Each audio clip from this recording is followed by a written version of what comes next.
Mr. Chatterjee, Yes, we ma'am. were talking about the consultancy agreement before the lunch adjournment. I'm moving on now, but I'm going back to the chain of emails about the shareholders agreement behind tab 22, volume 1.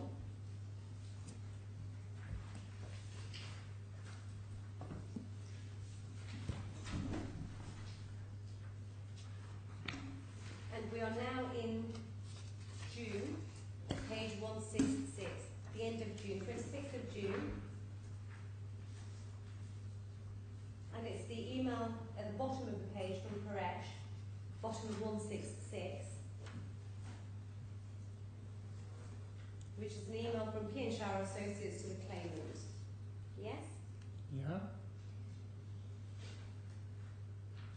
And it's at this point, isn't it, June the 26th, 2012, that reference is made by PDL for the first time to an amended shareholders agreement. I read it. Is that yes or no? I read it. It's written here. Is that a yes or no to my question? Not whether What or your not you question? read it. My question was, for the first time, June the 26th, 2012, PDL said that they want the shareholders agreement to be amended. Yes, it is written here. Right. And the way in which they want those amendments incorporated into the shareholders agreement is that, or rather set out points A to J, yes? Page 166, 167. You want me to read it? No. Well, refresh your memory. How can I? This is not a copy to me. Right.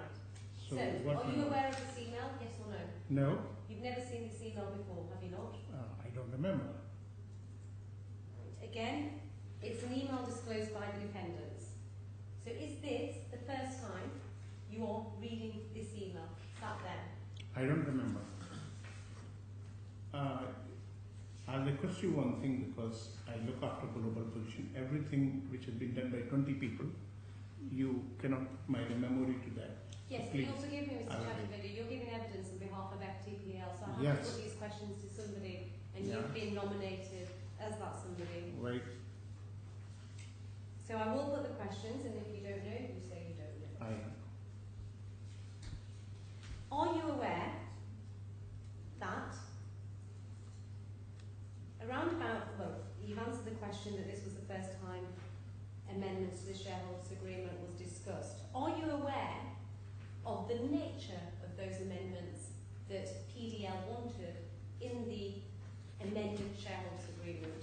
It must have been written somewhere what they want. No, Mr. Chatterjee, are you aware?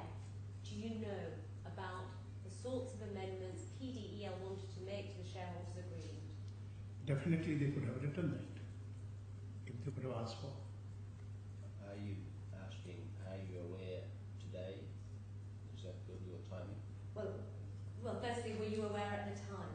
Were you aware at the time, June 26th of June, that PDL wanted amendments to be made to the shareholders agreement? I knew that PDL wanted amendment in the shareholder certificate, but when, what, I will not remember that.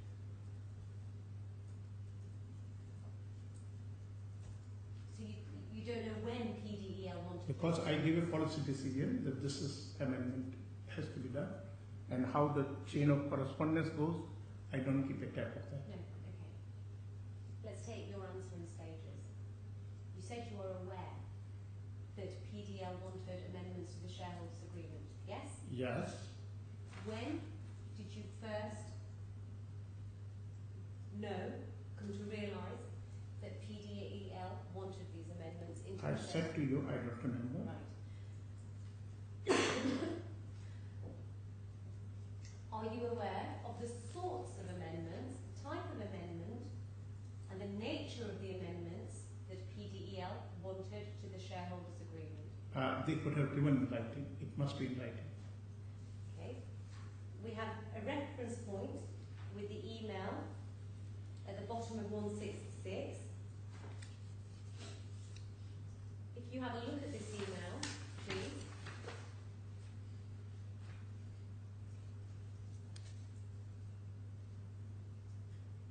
Which email you are telling me? Bottom of page 166, it's points Mr. Asif Adil can sell a share with consent of PDL and PDL investment, US dollar recovered. So, Mr. Chaturvedi, are you on page 166? I'm on 166. Okay. Can you see an email starting at the bottom saying from Paresh, below the second hole punch? This is Paresh, it appears that you bent on destroying this transaction even No, before. Mr. Chaturvedi, no. 166, are we on the... It is 166. Yeah? And it's an email dated June the 26th. June the 26th at the bottom. 2012. Yes. Dear Adil. 7:59. Yes. Yeah. And it starts Dear Adil. Yeah. Yes. Can you see little a, small a? Yeah. Mr. Asif Adil can sell his shares. Yeah. If you turn over the page, it goes from A to J. Yeah. Yeah?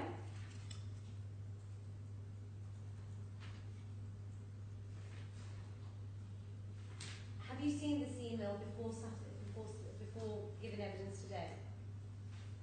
No, I cannot read all the Right. time. Can you refresh your, or rather read that email, please? I read this email for you? Very quickly. Okay.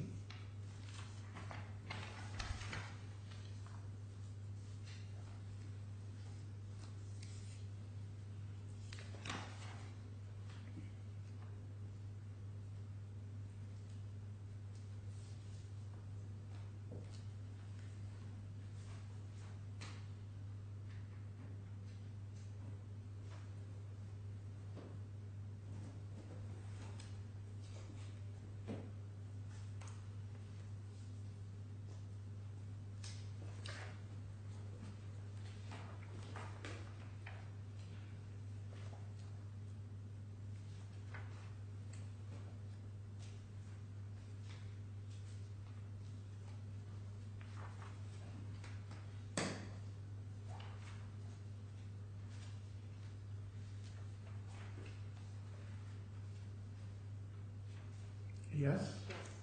I'm going to suggest to you that the terms that were being proposed as amendments were onerous to Frontera and the claimant.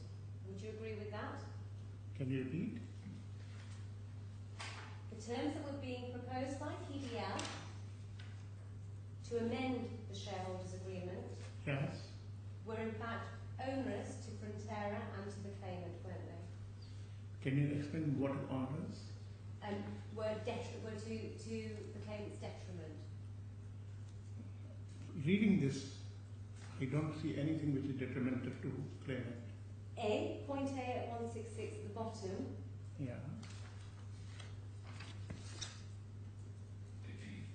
What's being suggested there is that the claimant can't sell his shares without PDEL's consent.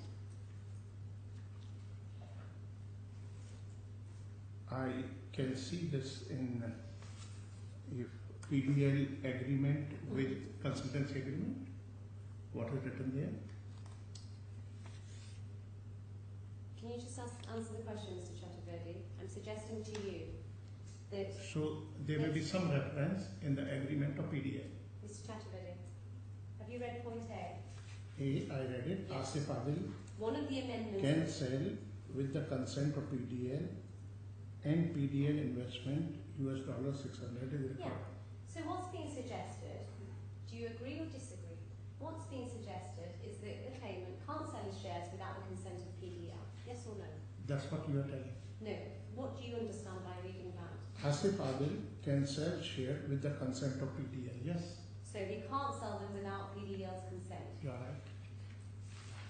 Over the page 167, Yeah. point G, Yeah. PDEL shall not be responsible for any operational liability. Any liability arising on account of the operations of the company shall be solely that of managing director, and and all the operating staff, MD shall sufficiently provide indemnity to PDL and the company.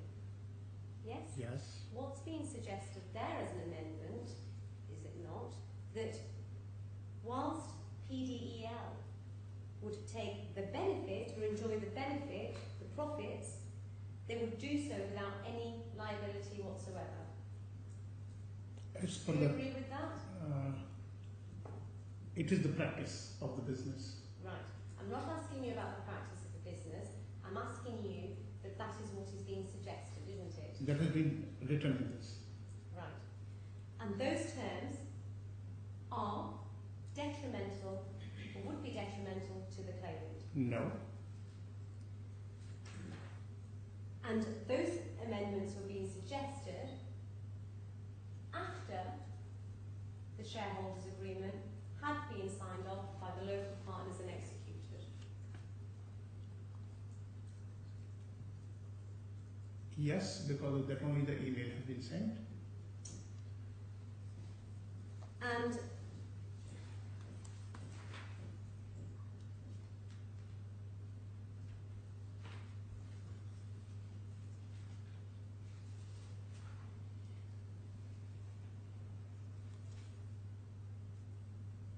Mr. Asif Adil responds to this email at page 165. Do you see that? June 26th,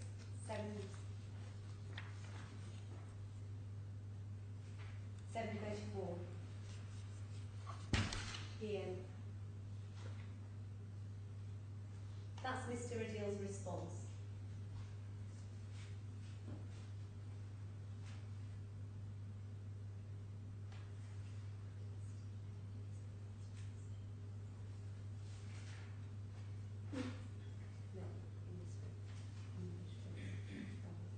Yeah? Have you seen this email before? Yes, I'm looking here. You have seen it before? No, I'm looking here.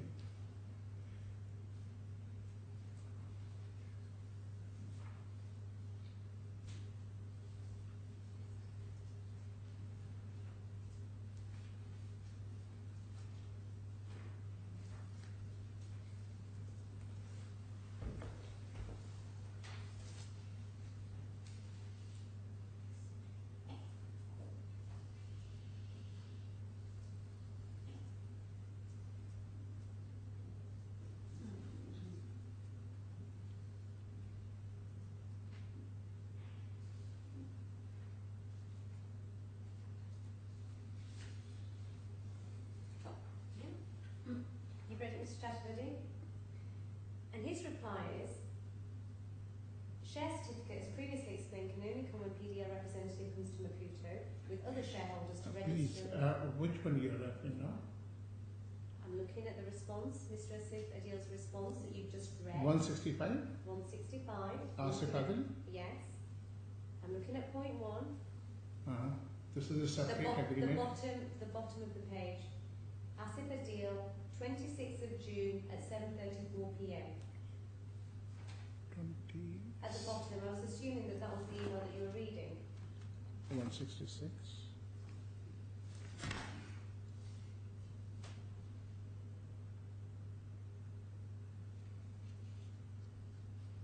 Yeah. Yeah, okay. This is So- Paresh's email which I am reading, which is email to Asif Adil on page 166. Let me put the question to you. I don't think he's on the email that you want No. to be on. No, he's not. Right. And so I'm wondering, having directed him to it on at least 2 occasions, whether it might just be easier to put the question. Right. Sure. Mr. Chatterjee, let me put the question to you, because I have directed you to this email on a couple of occasions, but it might just be easier if I ask you. The claimant was telling PDL and had told PDL that PDL will get its share certificate once a representative of PDL comes to Maputo to register. Yes or no? Yes, if he has written, he must be telling. And in fact, nobody from PDEL to register the shares, did they? I can't remember and tell you of that. I'm going to suggest to you that they didn't. It's your version, but I deny. Well, you don't have a version, do you? Because you don't remember. No. Because there are several times our people are continuously in Bakuto, and it's difficult to handle him because he tells something and he does something. Mr. Chaturvedi, please just stick to the question. Yeah.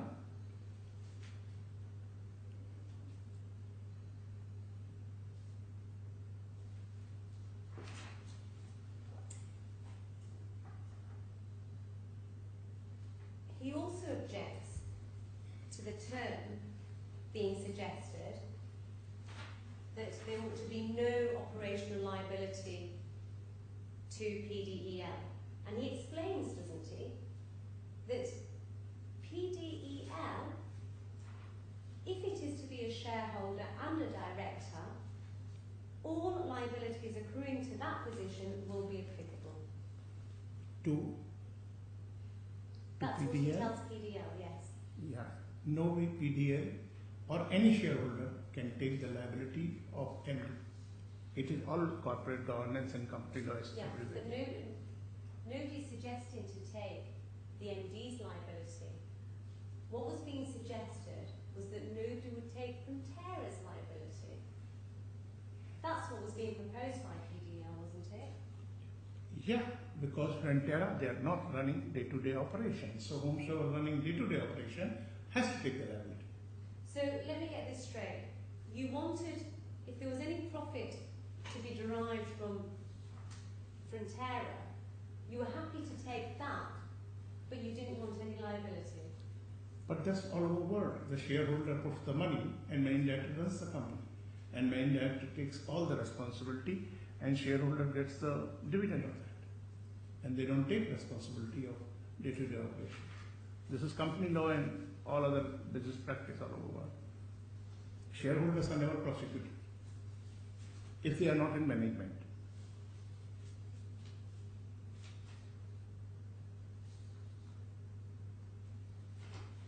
This was a bone of contention between both PDL and the claimant, wasn't it? Yes. And in fact, an amended shareholders agreement was sent to the claimant on the 12th of July 2012. Where I can see it?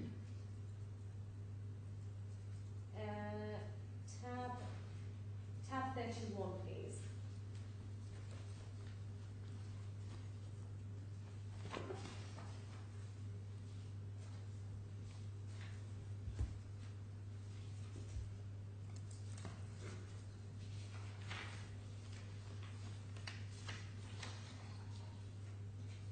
Yes, I see this agreement here. Yeah. And it's right, isn't it, that the claimant wasn't prepared to accept this new version of the agreement, which had been unilaterally amended by PDEL after the execution of the original shareholders agreement. It seems so. And the reason why he wasn't was because the original shareholders agreement had been prepared on a joint basis. How can he say what the reason was?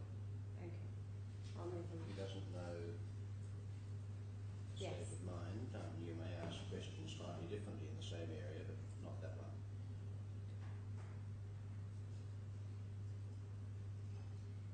The original shareholders agreement had been prepared on a joint basis, hadn't it? That's what you are showing me, a paper of lawyer putting together. Yes. Nobody had stopped the claimant from going to Mozambique to execute it. That's right, isn't it? That's the normal practice. And therefore, it was unreasonable of PDEL to now amend the original shareholders agreement and expect the claimant to sign it.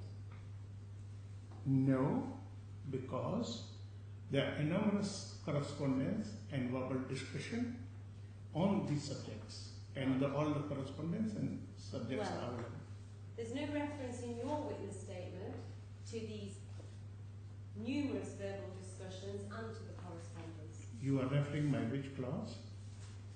I am referring to your witness statement that you've prepared for these proceedings, setting out what the evidence is in relation to all the issues in this case. Because I am handling in this FTP matter. So you accept it's got nothing to do with PDL? In this, my witness statement, this subject has not come. Because your relationship with the claimant was purely under the employment contract, wasn't it? Yes.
And it was put to the claimant this morning by your counsel that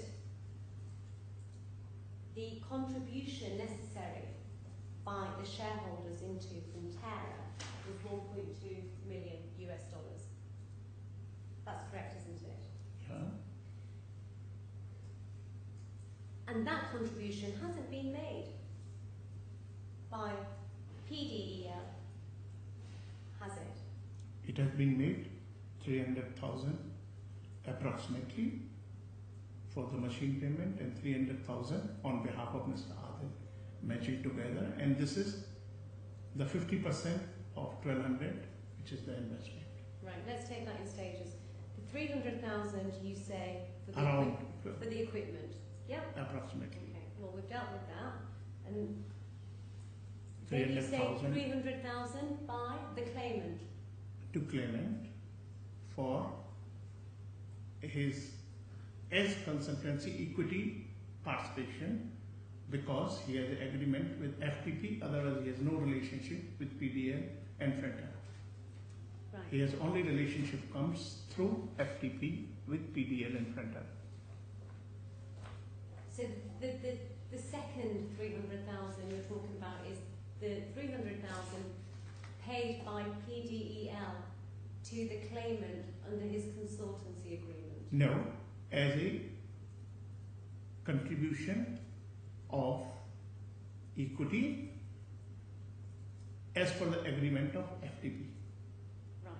So the equity contribution, to use your terms, under clause 7 of the employment contract. Correct. Right.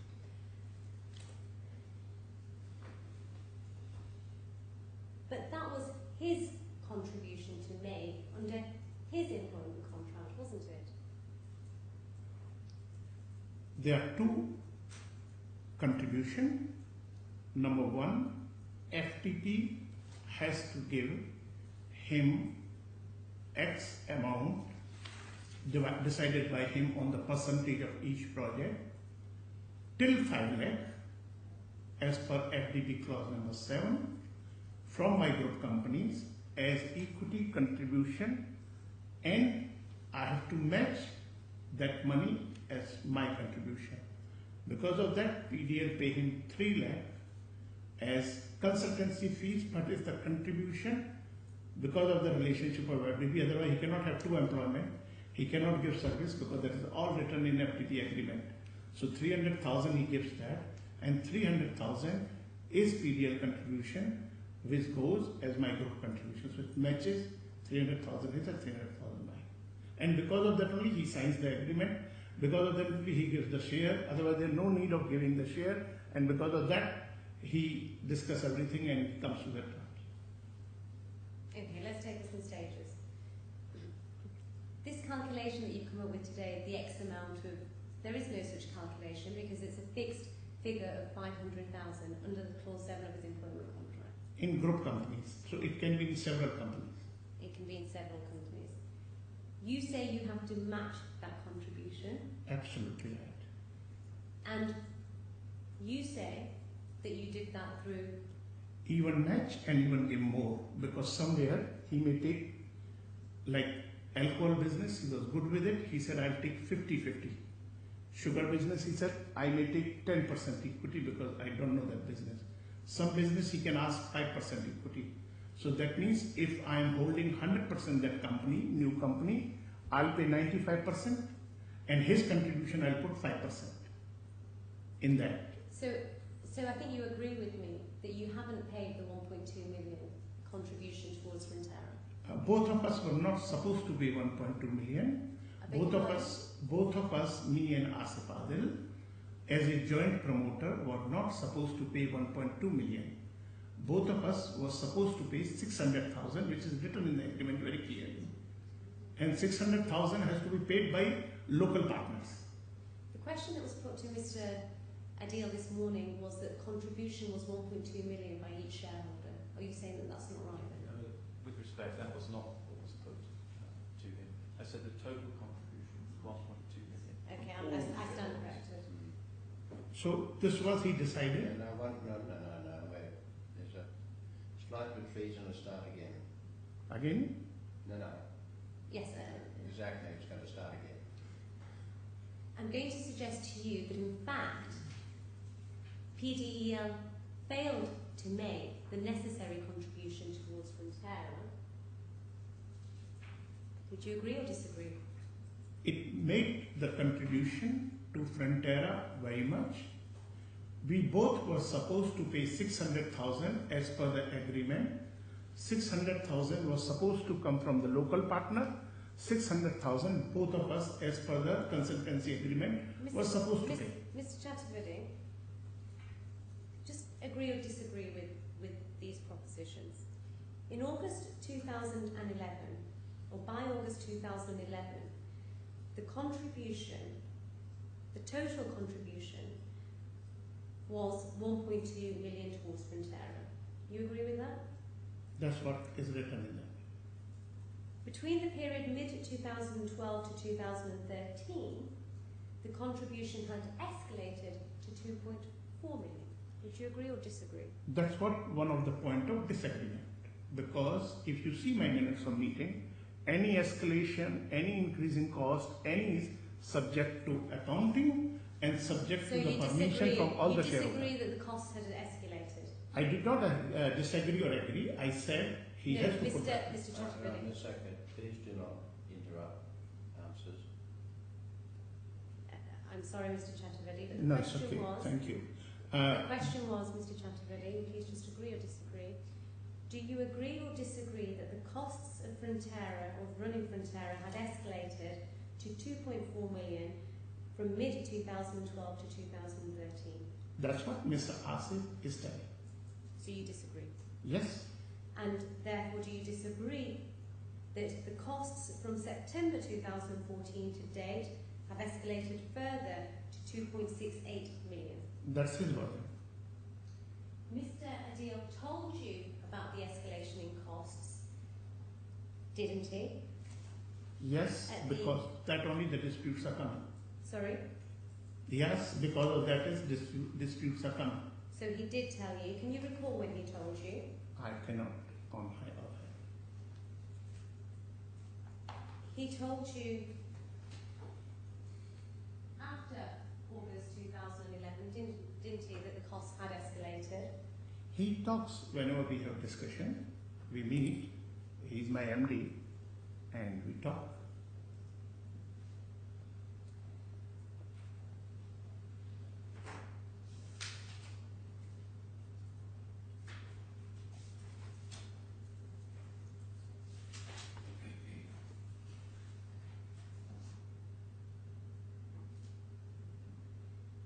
And it was put to the claimant yesterday that, in fact, FDPL had derived no benefit. I'm going to suggest to you, Mr. Chaturvedi, that the benefit that FDPL derived was services rendered by the claimant under his employment contract. Can you specify? Yeah, I think you need to pay regard to benefit from what. I don't think that was really the thrust of the question. Well, the question was that FDPL and PDEL had put in all this money into Frontera and not derived any benefit. That was the question that was put yesterday. Yes. I'm going to suggest to you, Mr. Chaturvedi, that in fact the benefit that FDPL received under the contract of employment for payments made for salary under clause 7 of the employment contract was the claimant's services. I'm not clear with the question. If she can further clarify the question. There's a disconnect between the introduction and the question, Jackman, I think. Just think about it again and try and make your point, which I'm not sure of. I'm not sure what it is at the moment. Let me try again, and hopefully I'll make it more And elegantly. if you want, I can help you with little. No. That's think really the same kind thing of to do you. without your help. Mr. Chaturvedi, I'm on my own in this space, I'm afraid to say.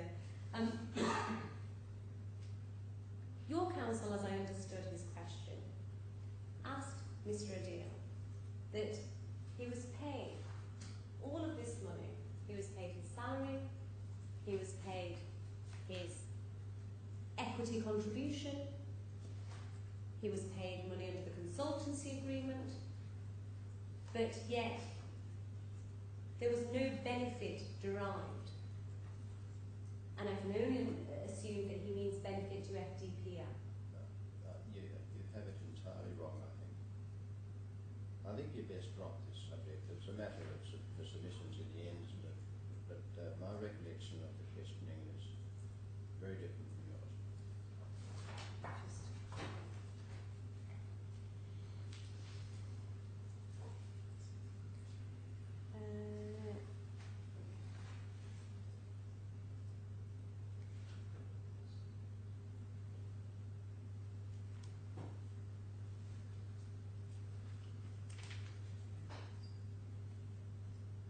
My note says that there was no benefit of making payments.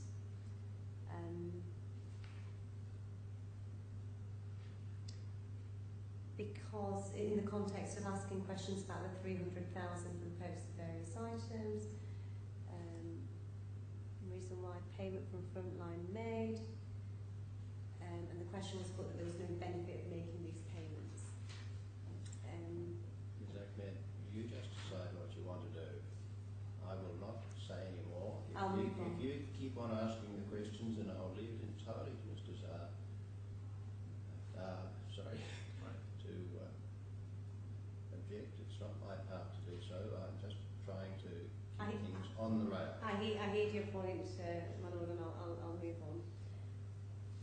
Your Lordship, sometimes it's better just to remain still, because by standing up and objecting, you take up more of the court's time. Occasionally, yes. But if unfair questions are being asked, then you should object. Yes. And I'm sure Mr. Dahl would.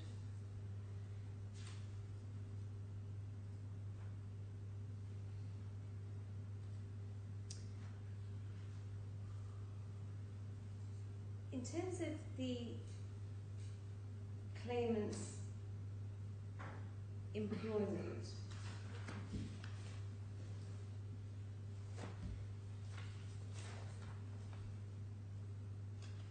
he was working on a number of projects, wasn't he, whilst employed by FDPL?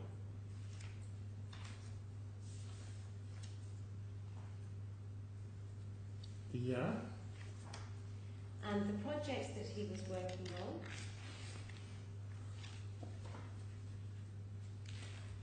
were the establishment of a bank in Mozambique. Yeah. He was also working on Gold Coast Cosmetics in Ethiopia. Yes. He was working on a project called Mosgas, Yes. oxygen manufacturing business in Mozambique. And he was also working on baseline cosmetics in Mozambique. Yes.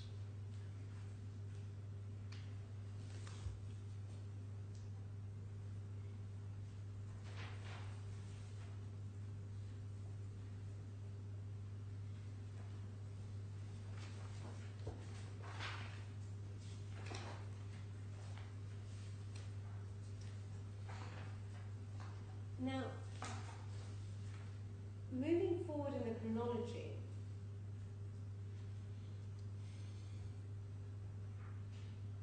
having paid the claimant a sum on the 30th of April, you invite him for a meeting on the 30th of June, don't you? Yeah. And during that meeting, you said that FTPL wasn't making any money, and therefore the claimant ought to accept a cut in his compensation. No. Because at the point, or prior to the 30th of June, there had been no conversation at all, had there, about the claimant or the way in which the claimant was doing his job. You have referred the meetings of January, and after that, he somehow or other avoiding me, and I have written in my witness. I called him before 30th June, and I was in office all the way, traveled before going to my leave on 16th of June, and he was in Dubai and he avoided me. And he was avoiding me from the time because after March we have to make budget, we have to make next year planning, and he was avoiding me on all the points, and we were not discussing. So the meeting was postponed at his decision on 30th June. I'm going to suggest to you that he wasn't avoiding you. In fact, he was on annual leave, wasn't he? From about the first week of May, or the second Yes. week of May. And in fact, it was a very busy period, and he was travelling to France during that period. I think I was traveling to France, not he. I beg your pardon. He was on annual leave and you were travelling to France. No, the day I was here on the 16th June when he wanted me. I was here, but he was in Dubai, but he did not come to office for some reason. And then I was going on annual leave to France. Now, Mr. Chaturvedi, I'm going to suggest to you that in fact what happened at the meeting of the 30th of June was that you said to him that I'm going to reduce your salary. If you don't agree to the reduction, then you leave me with no choice but to terminate your employment. No.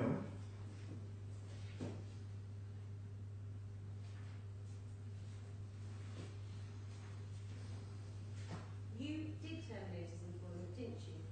I terminated his appointment. And you terminated it because he didn't agree to the reduction in salary. No. There was then a follow-up meeting on the 2nd of July, sorry, wasn't there? Whereby Mr. Adil gave you a computation of what was owed to him following termination. It's, I think, 1st of July. 1st of July, yes. Can you turn to tab 60, please, page 457 A, in volume 2. volume 2.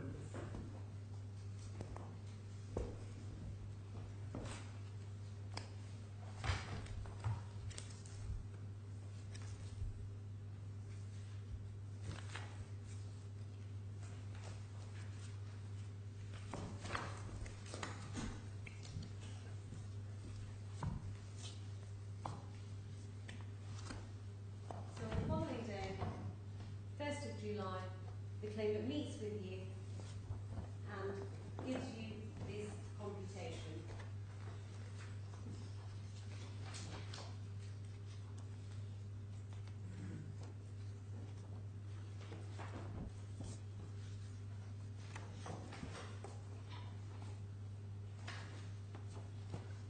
Yes, I received the computation.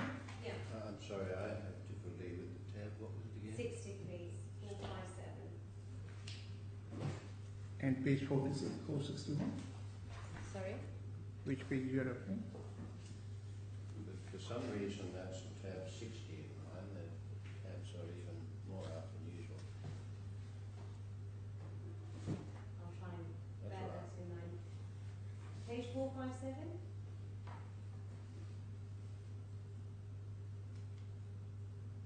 It talks about contractual amount due to us per diem. This is which 64? SC16 at the top of the page. This table here. Where it is? In 63 or 64? Tab 60. 60. Yes, 60.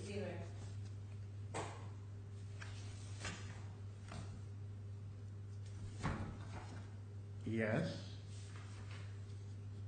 The claimant gave you this document Yes. on the 1st of July, didn't you? It reached to me. Pardon? It has reached to me. I've seen this document. Yeah. Okay. And the only discussion that was had on receipt of this document was in relation to the club membership and the car, whether or not the claimant was entitled to those reimbursement of those benefits. That's right, isn't it? No.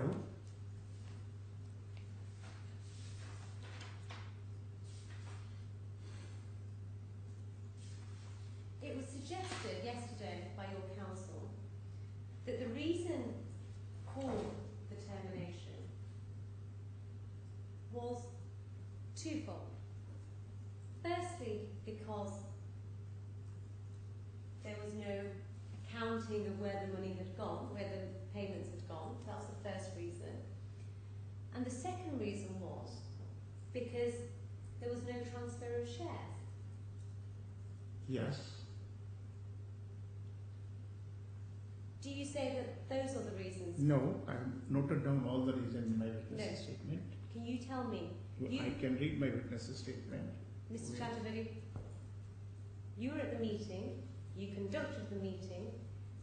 Yesterday, the claim as it was put by your counsel was the reason for termination was that there had been no transfer of shares and that there had been no transparency with the documentation or It's all the written payments. in my witness statement. That was how the claim was put. So witness statement, I can tell you, read it and tell you what I Well, discussed. you dismissed, you terminated the claimant's employment, didn't you? I terminated it. Right. So you tell me what were your reasons? I can read from my this thing. I remember, but when I'm talking to the court, what I'll read, what I put up the paper on. Well, You'd be far better off if you just concentrated on the question and answered it. She asked me what. Collect your thoughts and state the reasons as you've been asked to do. Okay. I started with because I found in company that same way what he did in the case of Mozambique, there is a bank report which he has done for Tanzania where, because when I was reviewing the work from, he was not there from the time January, I'm finding there are a lot of things going on which is not in the interest of the company. So the Tanzania liquor plant, he put up himself as 50% shareholder, working everything from my company, going through there and showing him as MD of this. Till then I was not very clear how is conducting the Mozambique company Rentera. So number one, that whole document came in my hand from my Vice President Naveen Sharma because I was reviewing his work, where he put up himself as a promoter, he put up as a frontline director, and which was against the business ethics and rule. Number one. Number two, I asked him that we are working for so many projects.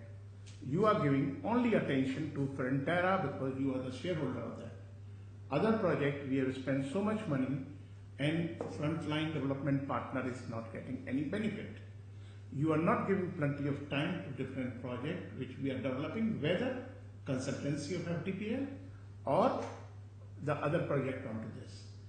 And then he said, I'm very busy there because I was supposed to do it by March and all the thing. And somehow or other, because I've seen him, he emptied his office, his body language was very tough. Then he said, you don't think, you don't trust me, and you want to terminate me.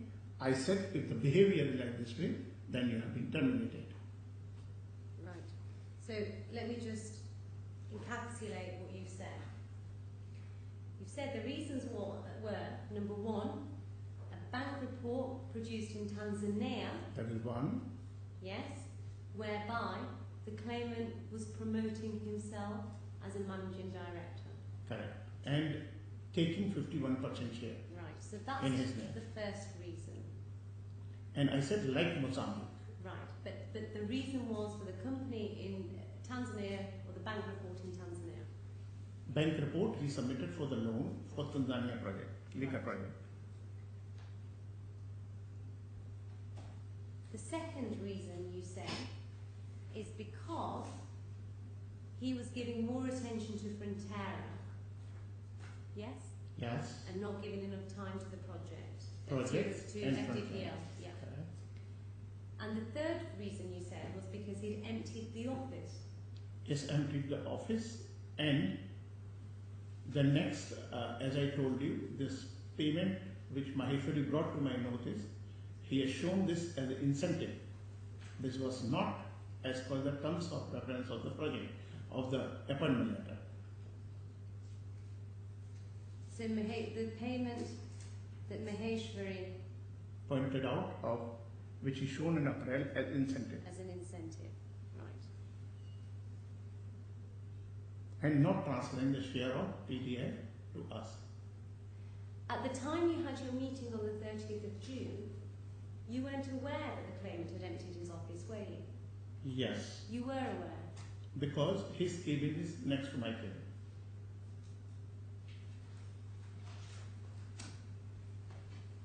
How were you aware? Because he has a lot of photographs put up in his cabin.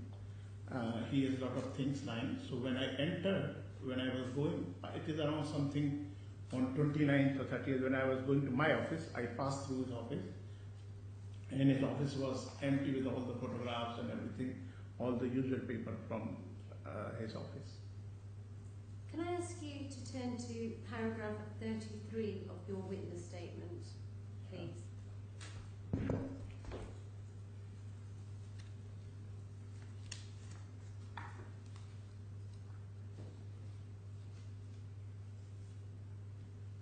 Which is in which figure I go? It's in the red bundle.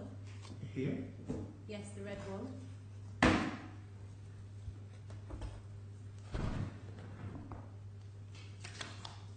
Behind tab 22,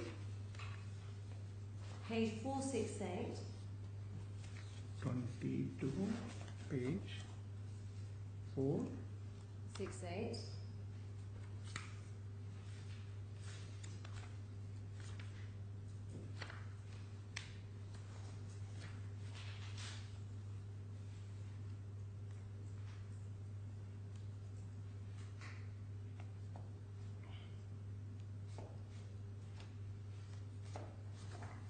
Yeah.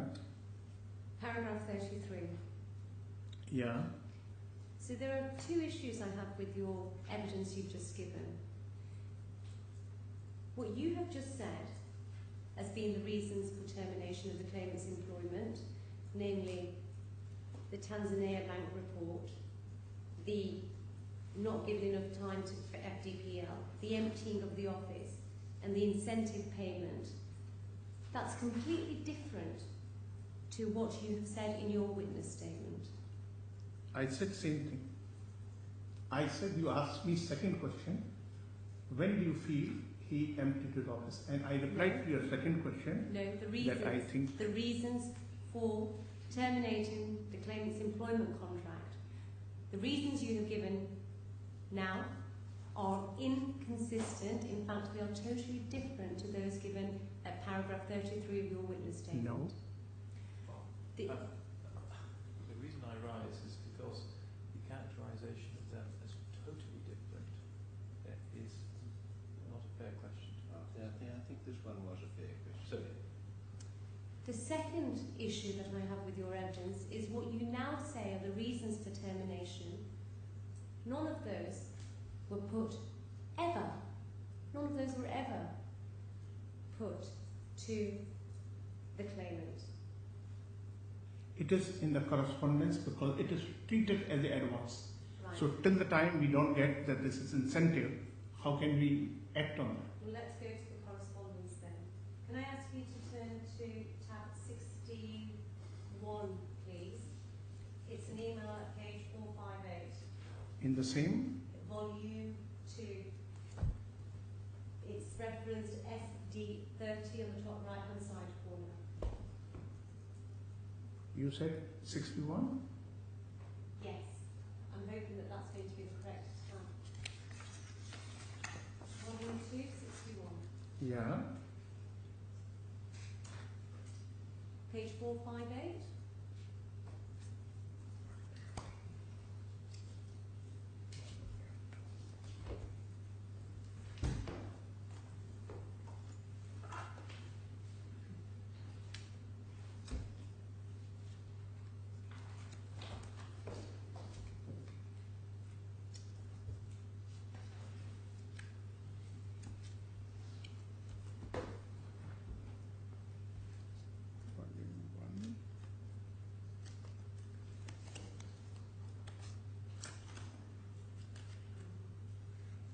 Volume 1 is 57, 61 is not correct.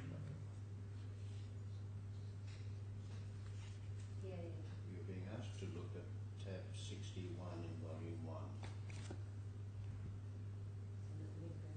This is volume 1 with me, and this is up to 57. You're right. My apologies, I No, fall sir. into the same trap. I think in fact you were asked to look at volume 1 and I did the same. Volume 2. I'm sorry.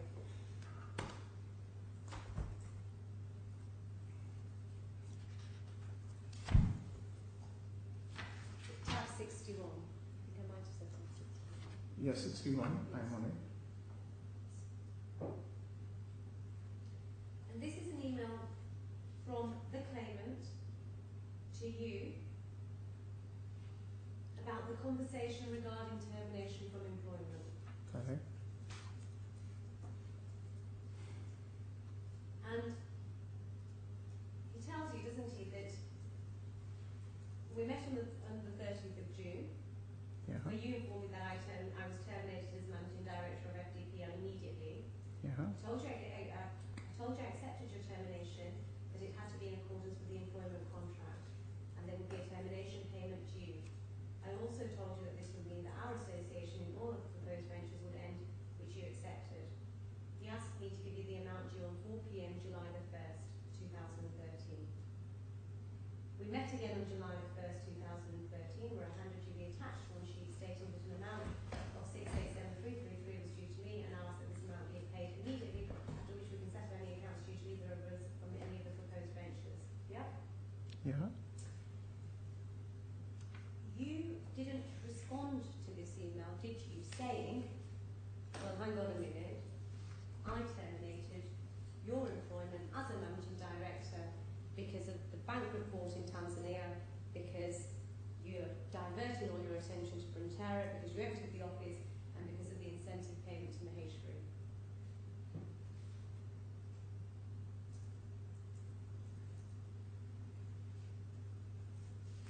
You asked the question from me. Yes. What is the question?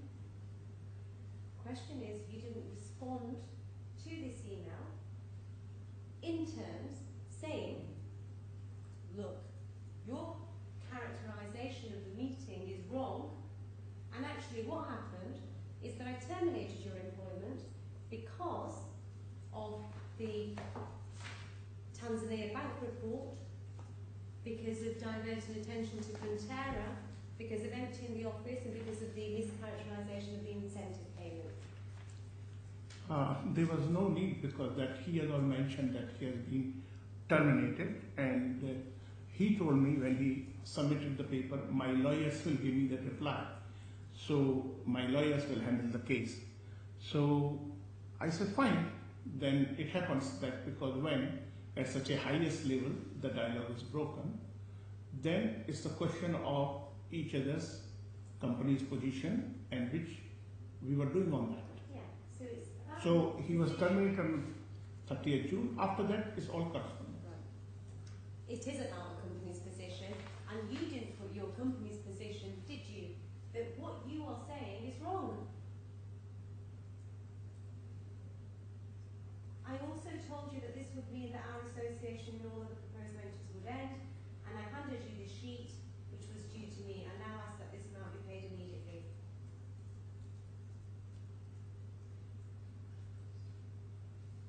Question? The question was, you didn't respond to this email and say, what you are saying is wrong. He didn't ask me. He said, I've been terminated. He has been terminated. And we both agreed to that. He asks you for his dues. So you agree to that too, do you? No. He says that he met with you on July the 1st and gave you a copy of his dues. That's his right to give me. Yeah. Did you not see it fit to say, well, you're not entitled to it? No, because he said, matter is now legally, so it has to be handled, because then I have got to handle the situation. Where did he say the matter is legal? He told me when he handed over that my legal lawyer, I said, how can you give me like this? He said, my legal lawyer will talk to you now on this. Page 477, tab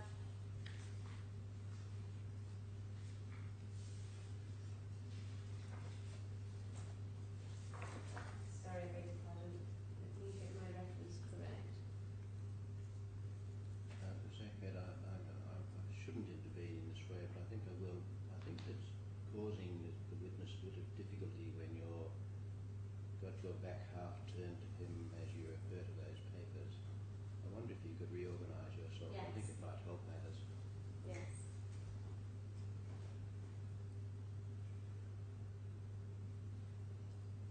Thanks.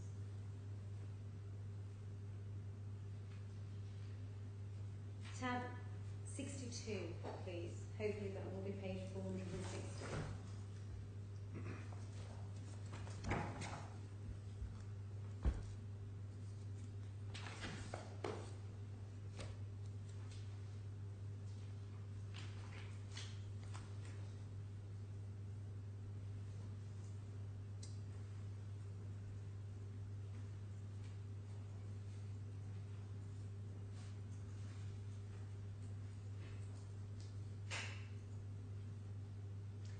What you do say, and it's your email at the bottom of page 460, 2nd of July, what you do say, I'm surprised to receive your update. And what you also say is that I don't think that the company has sent any written communication to you. In your email you've mentioned several points of action. Shall we treat this email as notice from your side for discontinuing your service? So in fact, this email is in direct contradiction of the evidence that you've given this afternoon. No. Well, you say, second paragraph there, I don't think the company has sent any written communication to you as per point number 4 on termination in the employment contract. Should we look at point 24 of the employment contract? Yeah. See what you're referring to. There you go. The first volume, volume 1.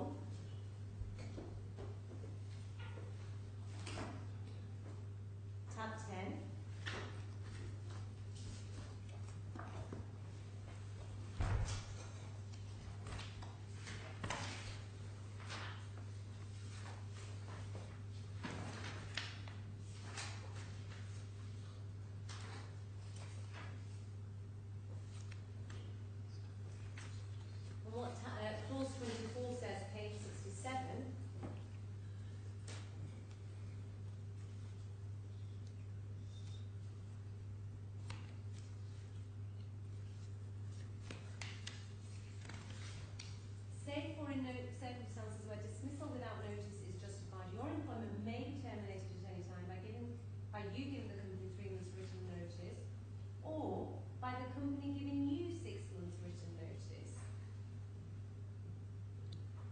you're in fact saying in your email, volume 2, tab 62, page 460, on the 2nd of July.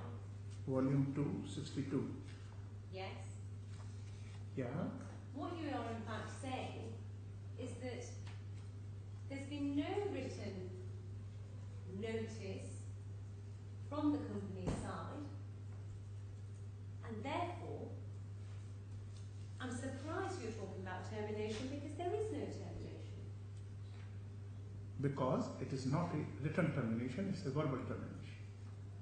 No, that's not right, is it? That's not right. That's the fact. What is right. Look at your email again. I'm surprised to receive your update. I don't think the company has sent any written communication as per point 24 of your contract. What does point 24 of the contract do to the employment relationship? Because it handles the written communication which you sent it. No. What does clause 24, how does it operate? It operates that if you want to terminate somebody in a normal way, you give him a notice or he gives you notice, we both have chance to each other, which is in normal circumstances. But with a cause, when you are terminated, it's a verbal termination for the heated position and all the reasons which have been given, and there were several reasons which I have given in that. So why did you make reference to written notice at all? Why did you not simply say, actually, I'm terminating your employment? Why even refer to written notice? I have written like this. I know you have. That's Why? all. That's what I've written. The reason why you've written that was because, one, this was termination of contract on notice, wasn't it? No, it's a verbal termination which he has signed with his 3 emails. He himself has said. Pardon? Mr. Adil himself has said that this is a verbal termination I did to him. And then the third paragraph, shall we treat this email as notice from your side for discontinuing your service? Again, we go back to the notice provisions provided for in the contract of employment. No, So you are suggesting there, aren't you, that I'm going to treat your email of the 2nd of July as written notice of termination of your contract? that's what I'm asking. And I ask, it is written here. Yes. So again, the reference goes back to the employment contract, isn't it? That's what I have written in this contract.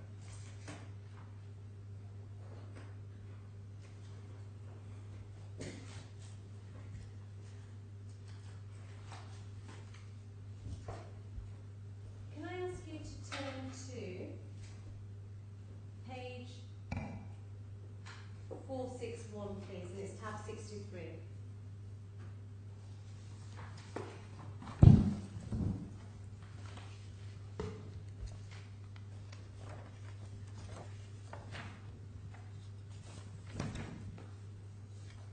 Yeah. And the claimant writes to you at 2:44 on the 2nd of July, after he receives your email, saying, Dear Suresh, it's the bottom of the page, further to my earlier email, are you denying that you had 2 meetings with me on June the 30th and the 1st of July to discuss termination? He has written this. Yes. He then writes to you again on the same day. I've got it the wrong way around, sorry. He writes to you first at 2:41, which is the middle of the page, Yeah. saying, I'm equally surprised by your response. You did terminate me and now only camouflaging your actions to mitigate the termination amount due to me. And it's right, isn't it? That's what you're doing. That's what he's meaning. Yes. What you are doing is that you are trying to camouflage your actions so that you don't have to pay the claimant the termination payments due to him under his employment contract? No.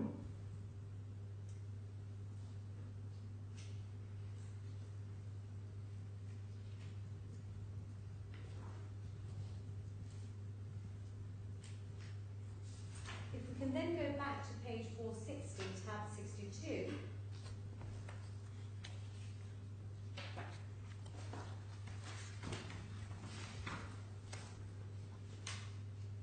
He writes to you again on the 2nd of July, this time later in the afternoon, Yeah. saying, further to my 2 earlier emails in response to your email, I ask you to clarify the following.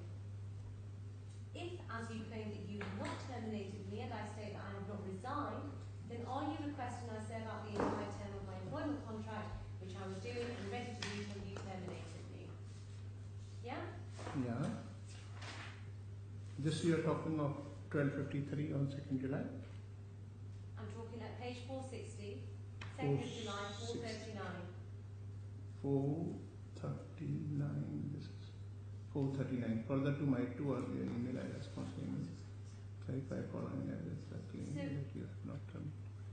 Say that I have not resigned, then I'll be requesting I serve that term of which I was doing in the stated later. Yes? So on the 2nd of July, he's written to you at least 3 times seeking clarification, hasn't he? Yeah. And on the 2nd of July, the only email you write is the one saying that you're surprised.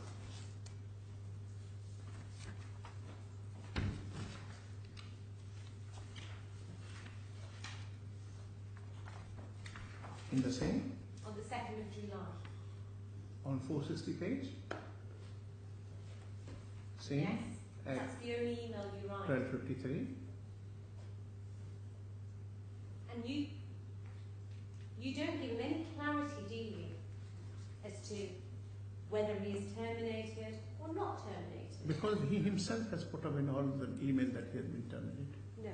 You don't give him any clarity on the 2nd of July as No, to whether or because not he's terminated. no, because we are not now on the term of commercial terms. So he's putting to his colleague that I'll put Mr. Chaturvedi in the box on 2nd. So all intentions, all correspondence is seen with the painted position. So everything then, because I am an operation man on top, and when it comes to the legal part, I don't interfere too much. Okay, Mr. Chaturvedi, I've put the question on. I'll move on.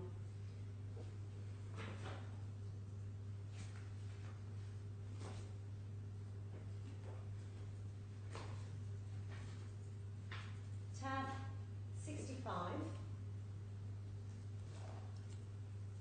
page 464.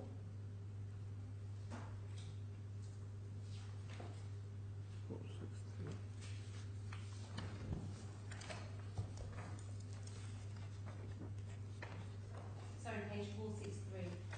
Okay. Yeah?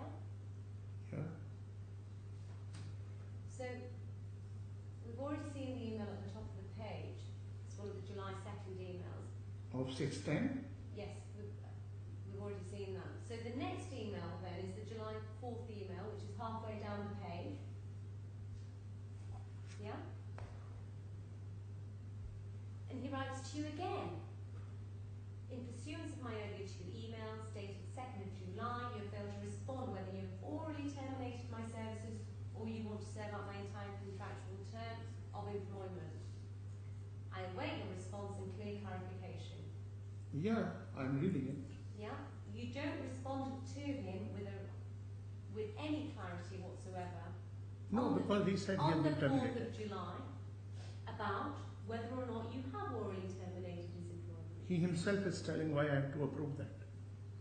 So would you repeat that? He himself is telling that I have orally terminated him several times. At the bottom of the page, 463, the next email is dated the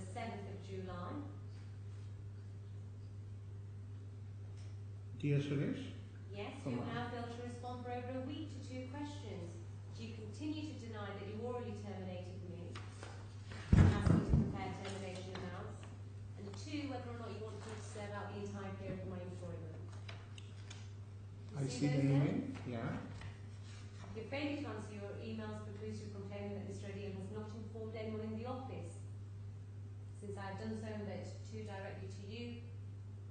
Also, your failure precludes the company from denying my monthly compensation which is due to me. Do you see that there? Yeah. So what the claimant is saying to you is that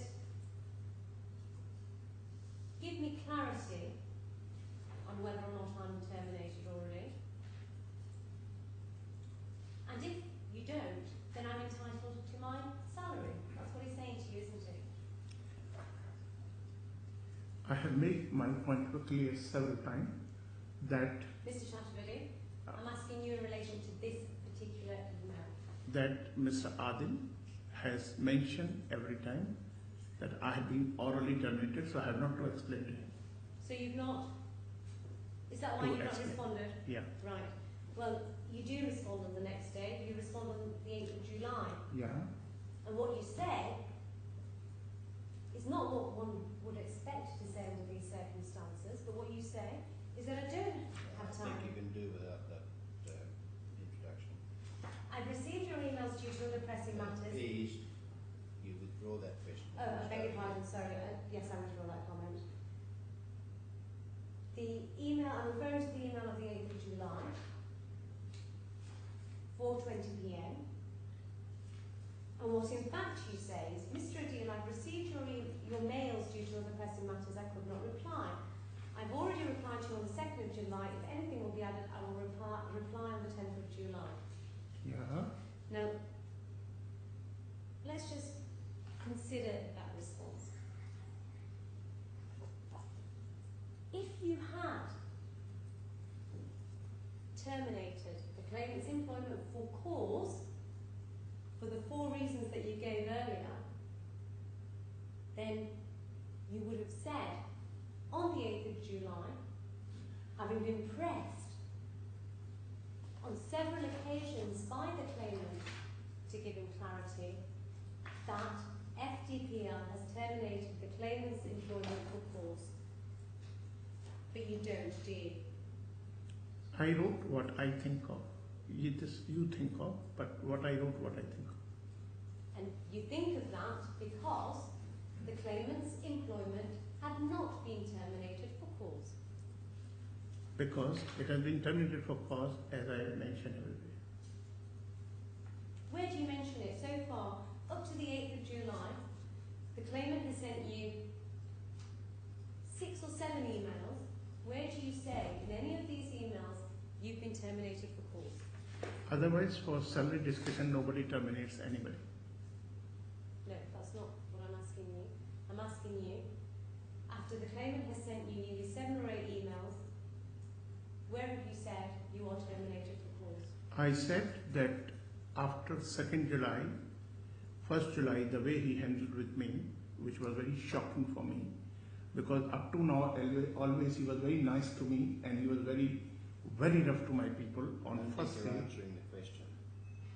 The question was, where, meaning did you tell him in an email you have been terminated for cause? Did No. you or did you not? No. Right. Thank you.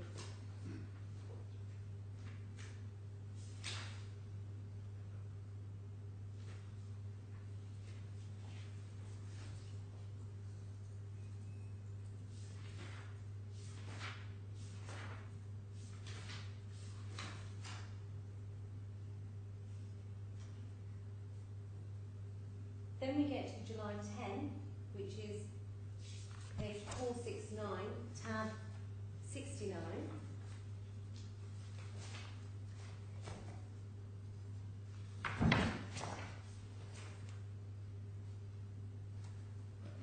My tab's 70, I think, Nigel. 469.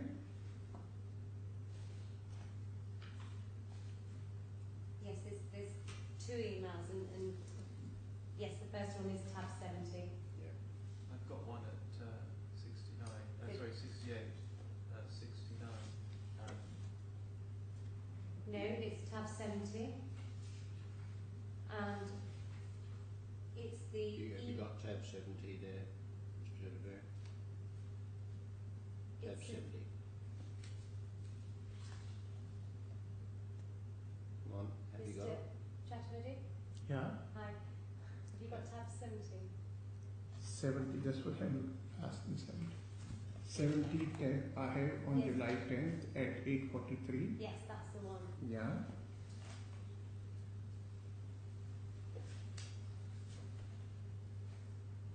So, on the 10th of July, yeah, you respond. For the first time, you say that there are claims and counterclaims, yes? yeah, And you say, such as your absence from office, avoiding documentation, entering into transaction without any notice, so on and so forth. Yeah? Do you see that there? What you don't say in this email, do you? That I have terminated your employment for cause. yes, Okay? And also,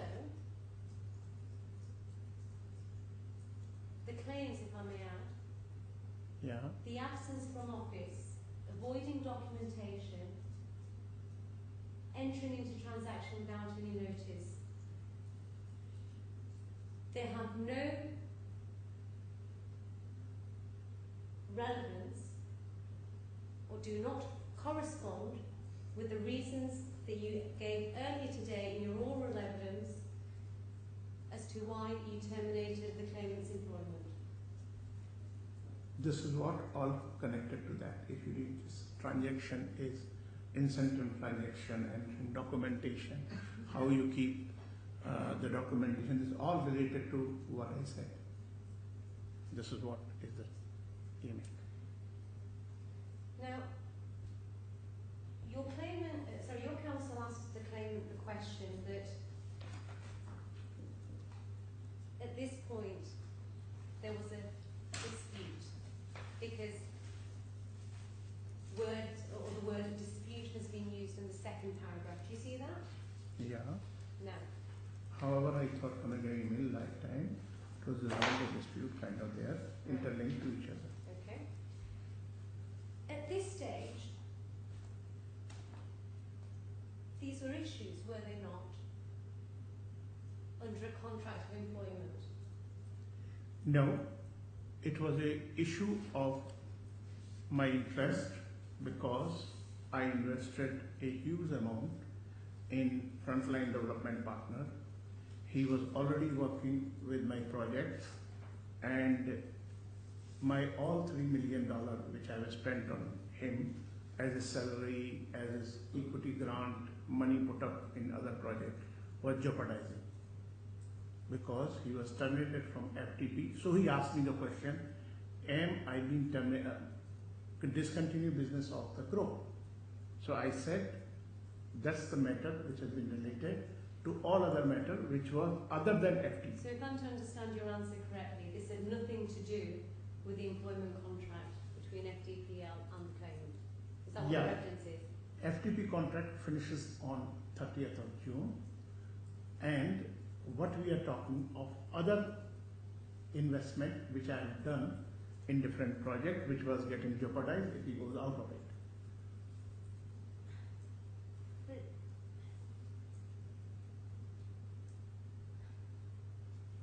on your own very correspondence, Mr. Chatterjee, the employment contract hadn't ended on the 30th of June. You wrote a letter on the 21st of September saying to Mr. Adil that we've never terminated your contract. Yes, because what he's trying to play now on different games, so what we are writing to him to bring him on the table to settle, because it was a major situation which he came in October to discuss, and it was major position and he wanted to use incentive payment as his payment of the termination and all this thing, and he was involved in all the things together. So we were telling him that let's settle and make the dispute, and that's what If you see my correspondence, I am always talking of resolution and he's always talking of aggression, going out of it. So what you're saying is that what you're actually saying you didn't mean. What? That you didn't mean what you were saying. You had no intention. No. Of what? Let me put it differently. What Yeah. you were saying was in bad faith. No, of what? I've just asked you about the 21st of September letter, and you said that this was a game because we wanted to bring him to the table. This is me paraphrasing. Yes, we are writing to correspondence to each other Yes. to bring it to the table And to it was a settle the game. issue. And it was a game. wasn't it? No, it is totally business transaction to be together because we are in other group business together.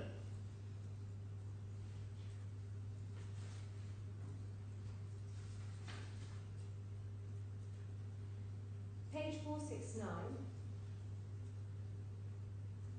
In response to your email,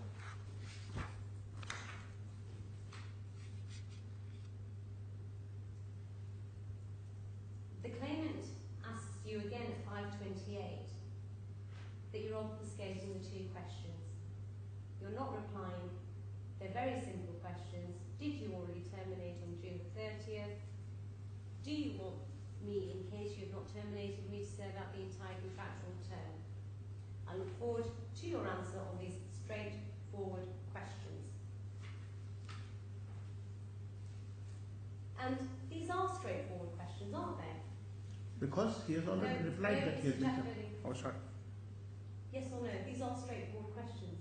Because he himself replied and asking the question again. These are very simple questions, aren't they? They require very simple answers. He has already said, I have been terminated. Are you I think, saying? I think you need to answer the question, please. And can you repeat the question, please? These questions are very simple questions, aren't they? What's the question? The questions that Mr. Adil is asking you on the 10th of July 2013, Yes, I did not reply him. right? And they required very simple answers, didn't they? And because it has all connection with the group, Did they require simple answers or not? because answer has been already, he has given the answer, so they are not to be I reply. Because my intention Mr. is. Chakraborty, Yes, sir. I should say that I'm getting a very strong impression that you're evading questions. Okay. The best way of trying to overcome that is by answering the question directly. The question was a simple one. Your attention was directed to the email in which Mr. Adil asked two questions, and Ms. Ahmed has asked you to agree that those were very simple questions. Do you agree or do you not?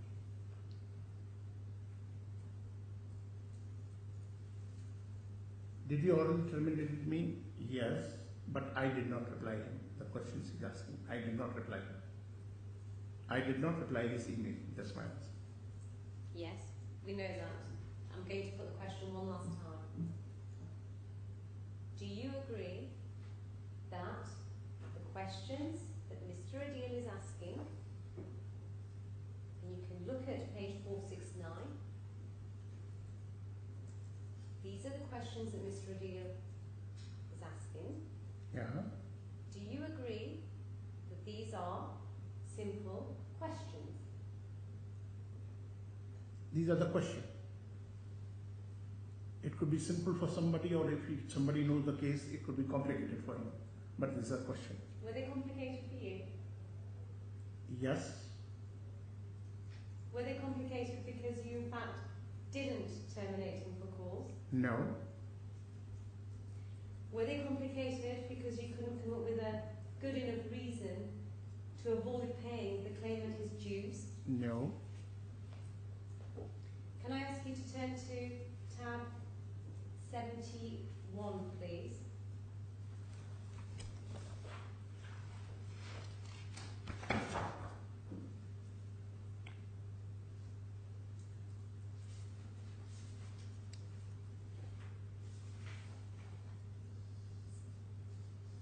Three days later, the 13th of July,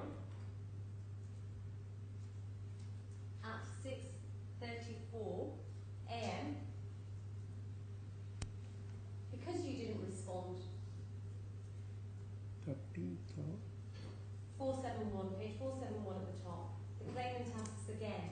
Yes. Dear Because- Suresh, Yeah. once again and repeatedly you're avoiding answering the same two questions since the 2nd of July. Yeah. Did you orally terminate my services Yeah. from Frontline on the 30th of June? Yeah. Do you want, in case you have not terminated, me to serve out the entire contractual employment term? Correct. Do you know that your silence in not answering these explains my absence from the office and prevents you from claiming that you and the company have not been duly informed? Do Yes. you see that? And do you accept that this lack of clarity that the claimant is repeatedly seeking prevents him from coming to the office? I don't know about the claimant, but I see a motive behind it, so I don't reply. Okay. That an employee in the situation whereby his employer doesn't tell him whether or not his services have been terminated would be minded to stay away from his employment. Because he has emptied his office, he has done everything, so he has already decided that he's going. And he wrote me that he had been terminated, and intentionally he was doing that. Because he wanted to work for Frontera, and he didn't want to work anymore for me now. So he was busy So working. again, you haven't answered the question, Mr. Chaturvedi. Please. The second email on that page, 641, Yeah. sent on the same date, 13th of July. Minutes later, he resends it in case you haven't received it. Yeah? Yes. Had you received it though the first time round? No, these I was doing myself, so I remember this. You remember. July the 15th, he sent you another email. You have repeatedly over 7 times in the past 15 days failed to answer the 2 questions that I've asked you. This leads me to, in the absence of your answer, conclude that you have mollified intentions. Yes. It's right, isn't it, that in fact you did have bad faith. Well, you were acting in bad faith against the claimant. I didn't have trust in him because he diverted my money. And because you didn't have trust, you were acting in bad faith. No. The reason, and that's the reason why you weren't responding to any of his emails, whereby he's repeatedly asking you, have my services been terminated? That's what he was doing from last 1.5 years. And he knows I'm weak in that because I'm not a legal man or this thing, so I'm not replying him because he's using that every time against me because I'm a simple businessman and what he writes to me, so you will see my emails are not very elaborate. They So, just, when you say past 1.5 years, yeah, he was writing to you about your bad intentions for the past not my bad intention. What I said, the way he was writing, he will write one thing, he will act other way. He will write one thing, he will act other way. And you can see numerous of correspondence between local people down below because 20 people work for me and with them, and he will be nice with me. So he always brings something which is, because he's lawyer, he's chartered accountant, so he brings something which is there. So I am very proportionate dealing with him. And then this- after this. This goes back to your previous response that you gave about playing games. You were in fact playing games with the claimant, weren't you? No, I'm preventing myself. By playing games. No. By not coming to his positions. By not coming to. His requirement, what he wants. Okay. At a convenient time, we might have the 5-minute break. Is that it? Thank you. Yes. I love This might be that convenient moment. All right, let's all have a slight relax for 5 minutes. Thank you. All rise.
073.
Justice Strauss is ready.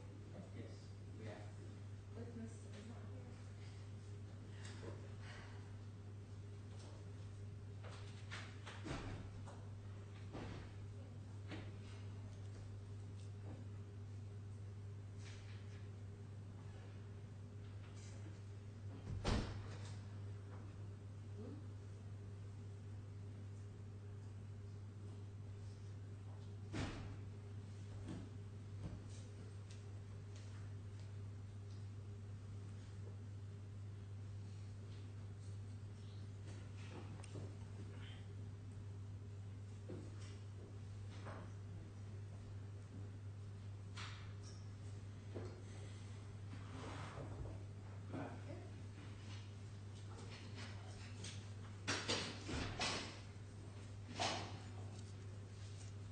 All rise.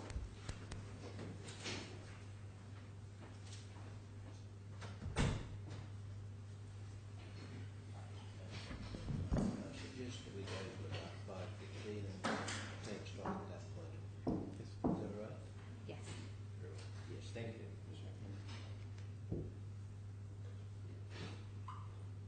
Mr. Chatterjee, was there on page 471?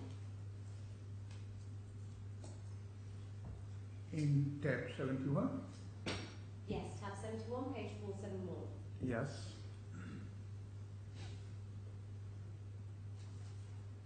And you respond some 6 days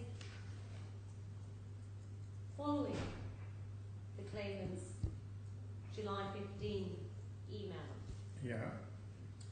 And you say, I have received your email. I've made my position very clear in the first email itself. I'm not able to understand your intention behind writing email. During my inquiry in office, there are several issues pending, and you left office without any information. The company is going through all detail, and I will reply to you accordingly. Your absence from the office, you have taken a decision which must be known to you only. I do not understand why you're threatening me every time. Yeah? You see that there? Yes. No. Your reference to there are several issues pending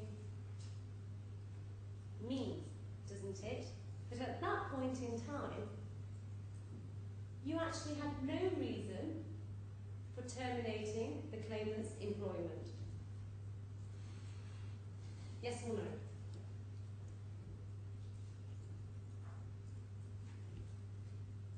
Can you repeat your question, Of course. please? The fact of the matter is that at the point at which you write this email on the 21st of July, you are still making inquiries in the office and there are several issues pending. That's correct, isn't it? Yes. And so, as of the 21st of July, you do not have any reason for terminating the claimant's employment, do you? No, that's not true. Because if you did, mentioned it in this email, which you don't. Secondly, you are still making inquiries.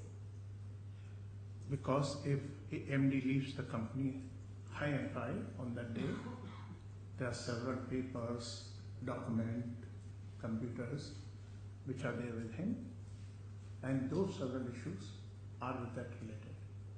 Nothing to do with the termination is done between two, between him and between me. We sit together, we don't discuss everything in public. Right. I'm going to put to you, Mr. Chaturvedi, that as of the 21st of July, there were no reason or reasons for terminating the claimant's contract. That's I right, terminated isn't it? him on 30th June. I told this point very clear, and he also mentioned that. And this is different matters which are coming up. When somebody is MD, he is different position. And the third sentence, the third line in that email, the company is going through all detail as of the 21st of July. The Yeah. company is still going through the detail, and therefore there are no reasons, or there were no reasons for terminating the claimant's employment contract. No, that's nothing to do with it. Always there is a policy matter, macro level, and there are micro level things. When somebody is acting as MD, there are hundreds of micro things, not macro. The third line again at the end. For your absence from office, you have taken decision which must be known to you. What you're saying to him is, well,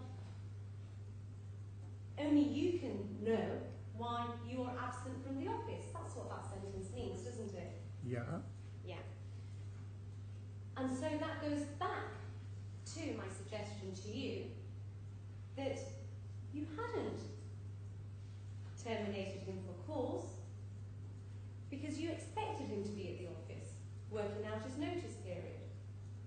No, So why do you question his absence then? because when we are in the group and you are looking after with my other interest also in the group companies, and anybody at that level, when you terminate to that level, at least this much is the courtesy extended that he handed over everything properly and move out. But you terminated him for cause in your case, haven't Yeah. you? Yeah. So why are you asking him about his absence from the office? Because he's involved with my other group companies also, so we have the relationship. Other than FTP. FTP is not for us, it's full and final relationship. Then why do you not say to him, quite simply, look, you need to be at the office because of the other group companies? He did come, it was happening. He was trying to write something and add something. He came, he was coming. There were several occasions which was going, coming. We were meeting, we were having everything. But this is his style. He's very nice, he meets, and then he writes something and then he put up this thing. So I've told very clearly, after 1st of July, I'm very proportionate in dealing with him in writing. So I'm just keeping things here because that's what he has been doing from past. He has the idea what he has to do and he makes his whole web like that way. In fact, that's not his style, it's your style, isn't it? You say one thing and you do something else. No. And in terms of coming into the office, he didn't have any other employment contracts, did he, with any of the other associated FDPL companies, did he? Pardon? There was no employment contract between the claimant and any other of the associated Yes. FDPL companies. He has a consultancy contract with PDL, No employment contract. working for PDL company, Frontera. There was no employment contract with PDEL, was there? The clause says that you have to run Frontera for so many years. And you will act as MD. Yes, but he didn't need to come to the office for that, did he? MD has to come to office if he's MD. Which office? FDPL's office? Frontera. Frontera's office was in Mozambique. Correct? And that's what he's written, I am in Mozambique.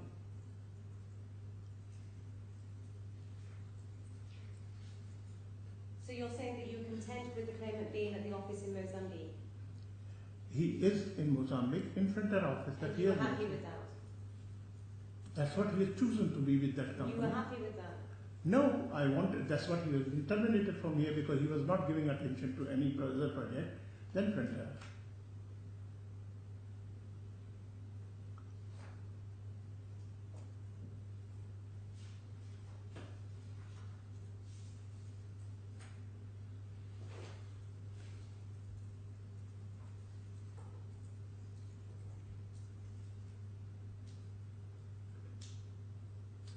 Mr.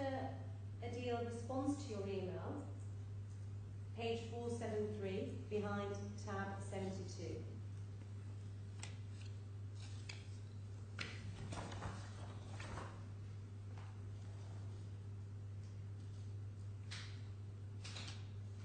$472.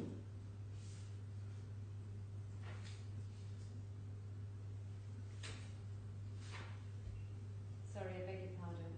Before, yes, 472.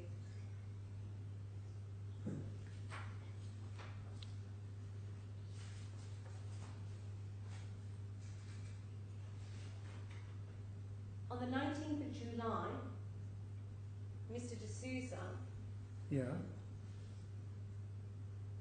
writes to the claimant, doesn't he?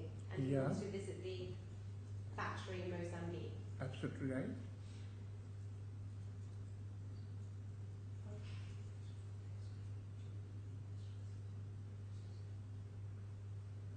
And the subject is from the desk of group chairman. Yeah, And it's actually, sorry, not Mr. D'Souza, but Mr. D'Souza is writing on your behalf for yeah, you to visit the factory in Mozambique. correct. And the claimant writes back at 6:52 saying that we first need to resolve the termination payment so that we can move on. Yes? 620? 6:52. Email middle of the page. From Asif Adil, as discussed, we need to resolve. Yeah, Yeah? So he says, the claimant is saying to you, we first need to resolve the termination payment from Frontera. yeah, You understand, don't you, that he's referring to the payments he is due under his employment contract, in Frontier? under his FDPL employment contract. He is writing here because he said, I am going to have group relationship or not. So he is writing here his relationship with me about termination payment of Frontier. He is not writing appointment letter of Frontier. So, He told on that day, if you read the email, he said this means that our relationship for the group is also discontinued on 1st or let's 2nd go July. back a second. On the right email, 19th of July 2013, 18:52, from Asif Adil to Lloyd D'Souza, subject from the desk of group chairman. Correct? Right. And let's pinpoint this correctly in your mind. Correct? He is saying to you, Yeah, as I have discussed and stated to you, we need to first resolve the termination payment from Frontera. correct? Right. Termination, there was going to be no termination payment from Frontera, was there? I don't understand what does it mean by that. He said Right. payment term termination for Frontera, and Now, when he left on 30th June, The only- he says from the group companies also you are removing me. the only termination payments that have been discussed and stated to you are those termination payments under his employment contract. Under reference of FTP. So under his employment contract. Under reference of FTP. Yes. And so, on reading this, you were aware that the claimant wanted to have the issue in relation to his termination payments resolved under his employment contract. No. Because if that's the case, then why you will not allow me in front to enter? You did go to Mozambique though, didn't you? I did go. And you did visit the factory, didn't you? Yeah, first we met, and then he said, as a friend, I invite you to my plant, and I did went with him. Right. He also opened the Frontera books to you, didn't he? I'm the group chairman. I don't look after books and accounts in the companies. But he invited you to have a look at them, No, didn't he? never we talk. He showed me beautiful mango gardens, guest house, and other places. And on that day, factory was not running, so he showed me the product. And if this was such a big issue as now you say it is, then it was open to you, wasn't it, Mr. Chaturvedi, to say, I'm here now, I want to have a look at the books. A group chairman goes and sees the book. I'm surprised. It never happened in any of the corporate world. Well, it's surprised because you had no issue with the books, that's why. No, because I don't see. There are 20 people who reports to me, and they look everything, and that's what you were reading everybody's email and asking me the confirmation for that. But Mr. Chaturvedi, it's such a major issue for you. You're saying on your case that the claimant is hiding almost these accounts from you, the Frontera accounts. So now that you're in Maputo, you're at the plant, you're in the office of Frontera, if this was such a major issue for you, the first thing you would have done is said to the claimant, please may I have a look at the books? But you didn't, did you? It is never done in business practice because I'm not expert on books to look, because books looking is not 1 hour job or 2 hours job. It could be a matter of 15 days, 20. That's what auditors takes in balance sheet 45 days to close the books of account. And the owner of the company does not come and look at the books. And that's exactly what the claimant is saying. The books were available. It's a process of 20 to 30 days. Anybody from your companies could have gone and inspected them. That's right, isn't it? And that's what I get worried with the claimant every time, that he puts the motto one thing, he tells something and does something else. And we never discuss inside. Neither he discussed with me, I know that, or books, nor I discussed with him for the books. So, when he said to you, as on your version, come on, let's meet up as a friend, yes? You went and you had dinner, didn't you? Together. Not in the plant, yes, but we had dinner where I am staying in the Hotel Polana. Polana. And in fact, it was at the Hotel Polana where the meeting took place. Yes. And it was never it was always a social, friendly meeting, wasn't it? Very heartily, very nicely with each other, very good. Yeah. And the matters that were discussed during this meeting, or during this, was it lunch or dinner? I think, I don't remember fully, but Right. there was a meal. A meal. With him, lunch with him. During this meal, there were a number of things discussed, Yeah. and the claimant would have asked you, and in fact did ask you, didn't he? Been sending all these emails. Don't know what's going on with my employment with FDPL. Is it or is it not terminated? Did he ask you something along those lines? No, we discussed it's unfortunate the way it ended the employment, and we should do something and continue, because I was also, my two company was at risk because I have no time. I traveled 22 days, and Mr. Asif was looking after FTP, which in turn he started looking liquor project because he was having interest there. And so we discussed several things, and we said, yes, we should sit down. If you give more time to FDP, we should see on to this, because FDP is bleeding. It's almost 8 million loss which is happening. So we discussed several things, and we said we should meet and we should sort it out, because we are socially friend also and family friend Yeah. to each other. So you discussed FDPL, and what did you say? Come back to FDPL because it's bleeding money. Always we are discussing that till last there are a lot of correspondence Yeah. that we are discussing that if you are changing your attitude from type of looking after one project, you can come and handle and give attention to this. This is discussion I was going on. And as part of this discussion, you saying come back to FDPL, what the claimant said to you was, well, you asked me for a reduction in my salary, I refused to accept, and you didn't pay me my dues. So that's where the issue is between us. No, he was not that nasty to me. He was very simple, and he said, we'll discuss new terms and conditions. I said, yes, that contract is terminated. Let's discuss new way. Let's start new way. And let somebody else decide and move on to that. And we discussed. He did not put me in any embarrassing question or any position. And I also did not put him in any embarrassing position because we were quite as a social friend there.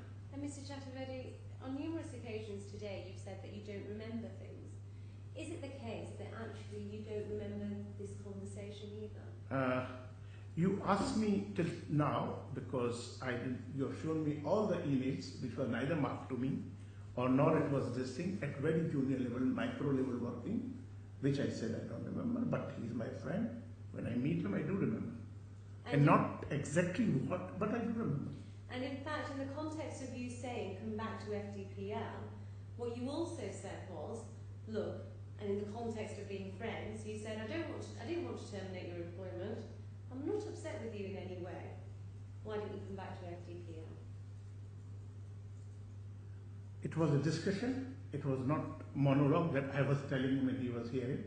And there were several points, but there was no such point of embracing each other onto this. But till today morning, even when we were in court. This isn't an embarrassing point, and yes, you're right, there are a number of things discussed. I'm asking you, fairly and squarely, and if you don't remember, you don't remember. But in the context of you saying to him, come back to FDPL, No. FDPL is, I haven't asked the question, Mr. Chancellor. Okay. Thank you. FDPL is bleeding money. You said something along the lines, paraphrasing, look, you've got me wrong. I'm not upset with you in any way. I only wanted to reduce your compensation. I didn't want to terminate your employment. No. No what? No, you didn't say that? I know you can't remember. Okay. The discussion was general between both of us that we should sit together and resolve the issue. Right. Of if I said, yes, I want you to work, and that was the point. So and you said to him you wanted him to work? It's time. That's what our meeting was. We were sitting together. And it is a stake because he's working for Fentera, he's working for my all the position. And what was also, because you said to Mr. Adil, I want you to work, I said discussion. We had discussion. Yes, but you said that in the discussion you told him you wanted him to work. It is both ways. Right, so both ways. So you say, come back to FDPL, I want you to work, and he says, I might consider a reduction in salary. No, he's saying my responsibility in Fentera is getting over now, and I have completed the production. I'm not required full time here, and I don't want to stay in this thing. I want to come back to Dubai because I read Fentera like this way. I said the way you behaved was not right, but I'm open to the discussion if you want to take seriously this company. I'm going to suggest to you, in fact, that's not what happened. You said, come back to FDPL. I didn't want to terminate you. And the claimant agreed and agreed to a reduction in salary. It was discussion. He said, I'm open, but it was told from each other's side. That's why the minutes of the meeting on the 3rd of October record accurately, don't they? Which page? Discussion in Maputo. Which page I go? Do you recall the meeting that took place on the 3rd of October? I said so. You do recall that. And it was agreed during that meeting that the claimant, that there would be an amendment to the employment contract in terms that his salary would be reduced over a period of time. It was discussed that as he will give part-time now to Frontera, his salary will be proportionately discussed. His Reduced. salary will be proportionately discussed. Proportionately reduced. No, that means discussed. It was also agreed, was it not, that a payment would be made pursuant to clause 7 of the claimant's employment contract by way of equity contribution. Equity grant. That was agreed, wasn't it? Yeah? It was also agreed that expenses relating to FDP projects would be reimbursed. Yes, that was my contention of concern what you asked. That FTP spending of Frontera and who will pay to FTP.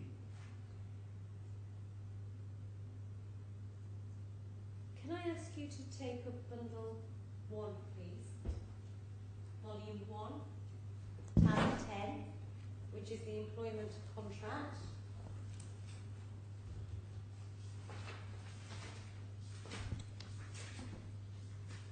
Volume 1 tab Tab 10. 10.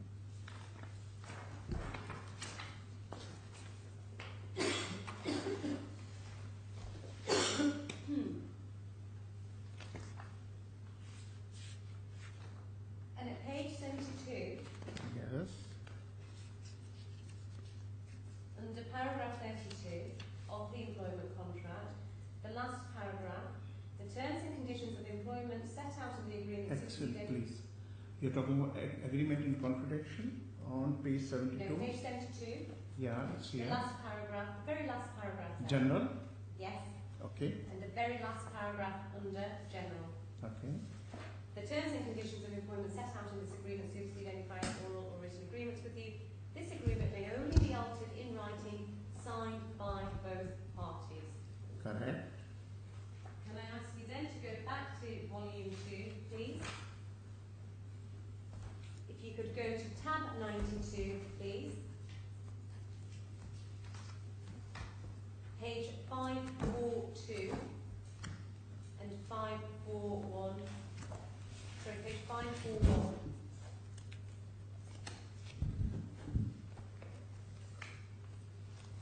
This is the second. Please. Please. Sorry. 92. Yep. Yeah. This is the second to last page of this document. It's the minutes of the 541. meeting of 3rd of October. Yeah. And that's your signature there, is it not? Correct. And that's Mr. Adil's signature. You're right. And we see each page of this document signed. Correct.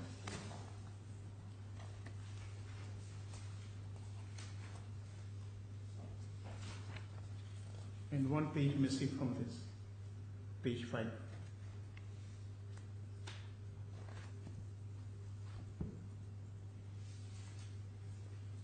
Of the minutes of meeting, page 5 is missing. No page 5. But all the documents, It's all the minutes of the meeting in this bundle, there's 3 versions of them, Mr. Chatterjee. There's a page 5 signed jointly by us, both of us.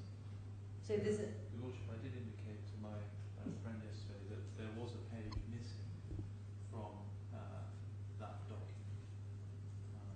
And it may be, I Which don't is know how it happened, but it is missing. I have that original document there, well, a copy of the original, which includes the 5th page. I'm in both your hands here. You'll have to sort it out and tell me what the position is.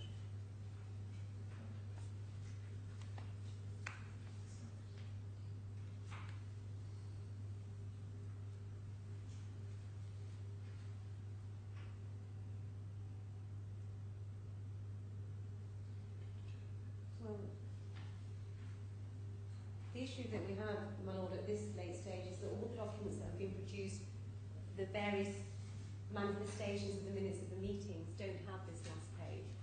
And this is the theme of 4P. Shush. Keep out of this. There's been no evidence put forward about this page. There's been no cross-examination about this page. I don't know what page we're talking about. I do know there was a big dispute about discovery of documents. Now, was there discovery of this piece of paper with the extra page? It seems to be the case that when it may be, I mean, I'm only speculating that when discovery or production took place, the fifth page wasn't either was sent but was missed or wasn't sent. But it is certainly part of the document in its side. I mean, the easiest way to deal with this is to ask Mr. perhaps Ms. Sarnet ask Mr. Adel whether he agrees it's a fifth page or not. No, I don't think that that's necessarily something to be thrust upon Ms. Agnet at this point. I think No, she'll perhaps have not. time to sort out what she thinks the position is. It's either unfortunate or it's something worse. I certainly hope it's nothing worse. My lord, it may be, It's just unfortunate, Your Lordship. it may be something that can be dealt with at an appropriate juncture. I don't know what the extra page is. Does it affect things on your big plans? Is that right? Beautiful.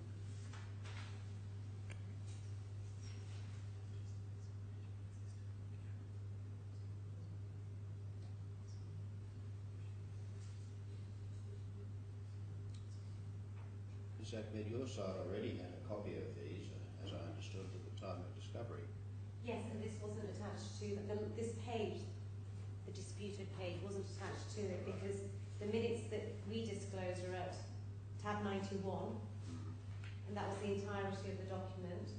The document at tab 92, which is the signed minutes, were produced as a result of His Excellency Al Mahari's disclosure order.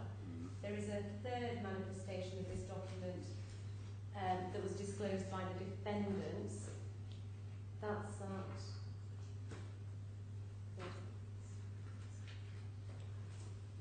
No, that's ours.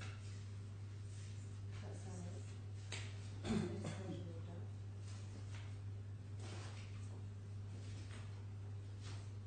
No, these are these. I don't know where the code is.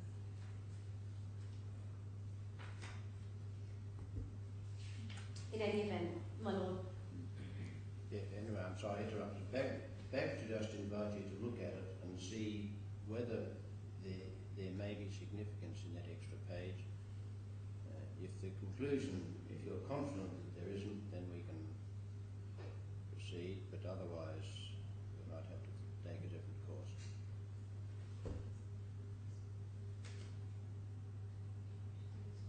I should say that it bears the signature of the claimant in the same way that the other pages do.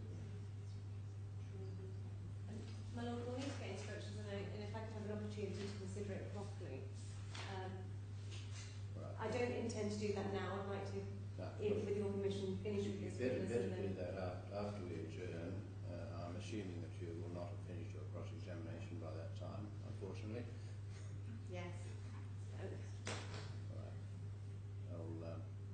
You'd best return that original to where it came from, but I would expect a copy to be provided immediately after adjournment, the original to be made available upon request at any time, even if it's midnight, and we'll see where things are in the morning. Thank you. So, Your Lordship, I should just make it clear it is part of the document. If for some reason the last page wasn't, which was initial, wasn't attached to the document that we claimed. I certainly hope that that's the position. Yes. Thank you, Ms. Agnet. It is a document.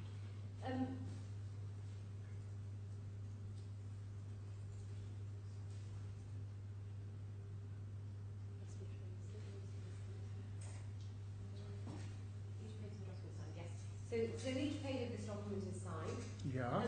And if we look at page 535, that's the first page.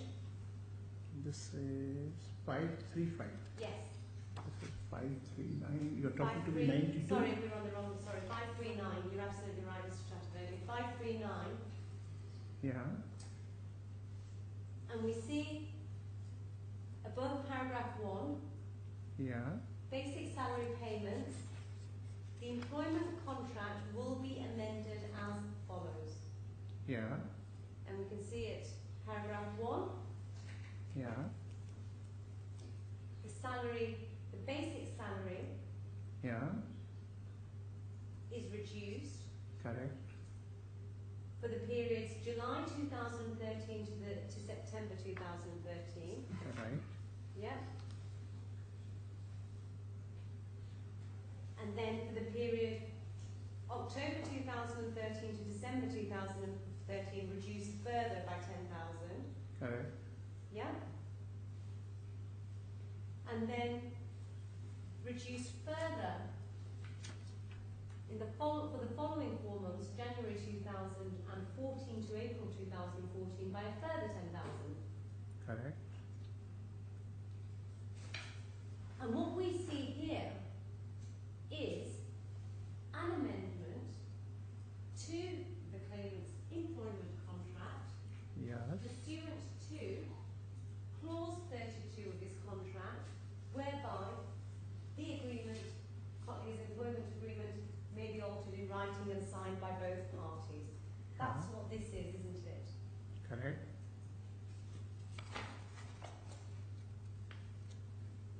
And it's also an amendment to the equity grant, Yes. and it's also an amendment to expenses that the claimant's entitled to under his contract of employment. Correct.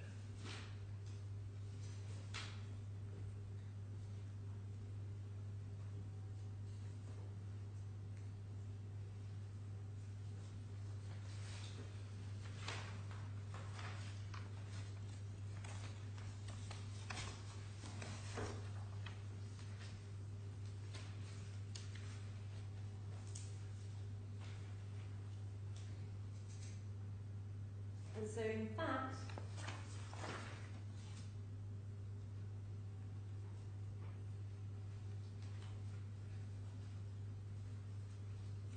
there was therefore no termination for cause on the 30th of June 2013, was there? There was a cause, and all those cause has been addressed in this minutes of meeting. And when the cause has been addressed in minutes of meeting, I said my Tanzania project, incentive, all the issue has been resolved in this minutes of meeting. And the 5th page which I said is a deadline, because whatever he does every time, he goes out and he does not implement that.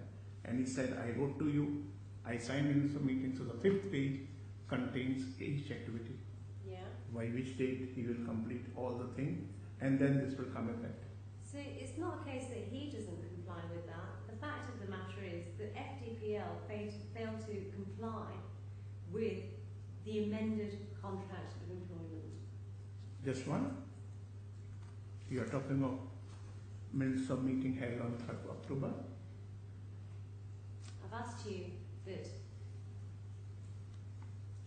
the first page of that document constitutes amendments to the claimant's employment contract. You've accepted that. I'm now suggesting to you that it was FDPL that failed to comply with its obligations under the amended employment contract. No. Because this is whole as one case. It would help me if you put to Mr. Chatterberg just which parts of the amended employment contract you say FDPL did not comply with. Otherwise, I really can't make much of the question and answer. Yes, FDPL failed to comply with point E in relation to the claimant's remuneration of the amended employment contract. E of what? Point E, Oh, sorry, of the employment contract. Let's start again. Can you turn up tab 10, volume 1?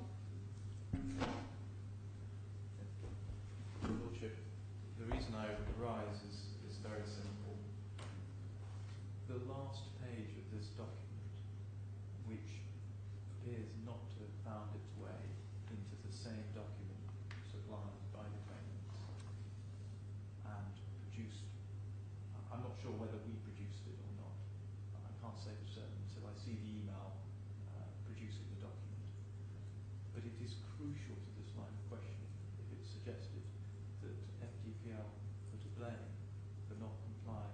Are you saying that the last page somehow made this conditional on something? Absolutely. Right. Is it better, Miss Acknet, to just defer this whole matter until you sort out where you stand on it? Yes, it might be then, yes.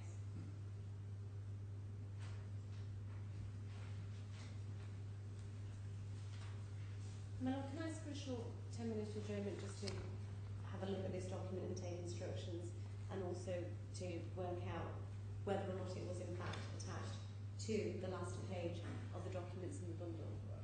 The real question is not so much whether it was attached. I'm sorry. The real question is not one whether there was a problem with discovery, which there may have been. The real question is whether you are able to accept that that's a genuine final page, and I would hope that you'll be able to do that, but in less than 10 minutes. Yes. I'm just going to turn my back on By all the means. page. If you do need some time, let me know, but otherwise we might just sit here for a moment or two. Yes.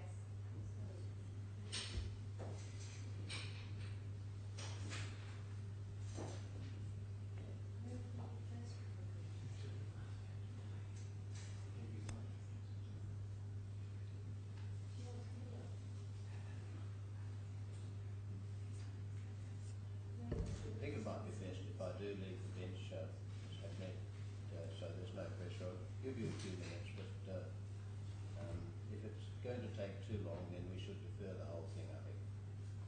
Yes, my lord, I'll give your points. I'll adjourn. All right.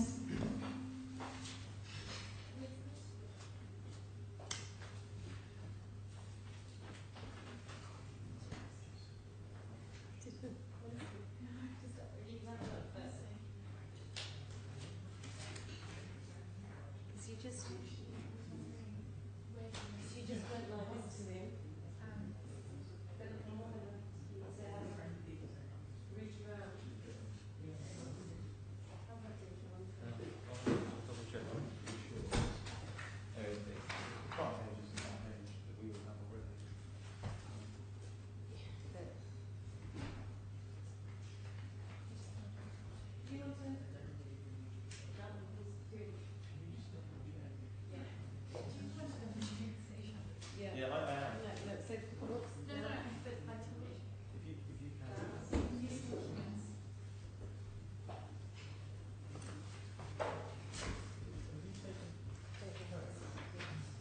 Have you got Tarek? No. Tarek.